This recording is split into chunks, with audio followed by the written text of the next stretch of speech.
নিশীথ বরণ কুণ্ডু, দাড়িগেরিয়া, পশ্চিম মেদিনীপুর থেকে লিখেছেন। প্রিয় প্রাত্যহিকী, তুমি তো জানোই চলচ্চিত্র দেখতে আমরা অত্যন্ত ভালোবাসি। সেই ভালোবাসা যে আমাদের জীবনের প্রতিচ্ছবি।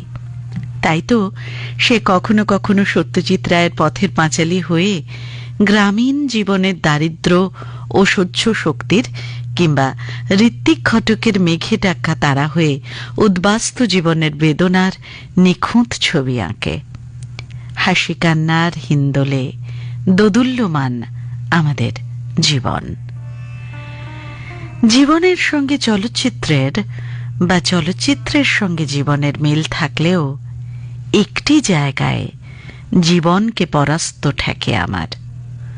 চলচ্চিত্রের কাহিনী, চিত্রনাট্য জীবন মিলিয়ে হলেও জীবন তার অলিখিত খাতে বইতে থাকে। এখানে কোনো রিটেকের সুযোগ নেই। আমরা নিজেরাই এর পরিচালক, অভিনেতা আর কখনো সখনো দর্শকও। আমাদের সিদ্ধান্তগুলোই গড়ে তোলে জীবনের চিত্রনাট্য। আজ মনোজ মিত্র নেই, কিন্তু তিনি থাকলে আমার স্থির বিশ্বাস পঞ্চু দাদার বাগান দেখে তার চক্ষু স্থির হয়ে যেত।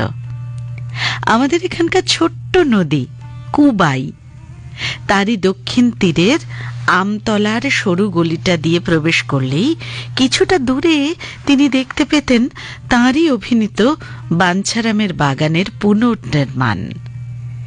নীল আকাশের নিচে গলিত সোনা ঢালা মেঘ মর্মর কুবাই নদীর তীরবর্তী বিস্তীর্ণ অঞ্চল সবুজের চাদরে মুড়ে সারা বছর এই বাঞ্ছারামের বাগান অভ্যর্থনায় ব্যস্ত থাকে। আসলে এ হলো আমাদের পঞ্চু দাদার জীবনের চলচ্চিত্র। নিশীথ বরণ কুণ্ডু, দাড়িগেরিয়া, পশ্চিম মেদিনীপুর থেকে চিঠি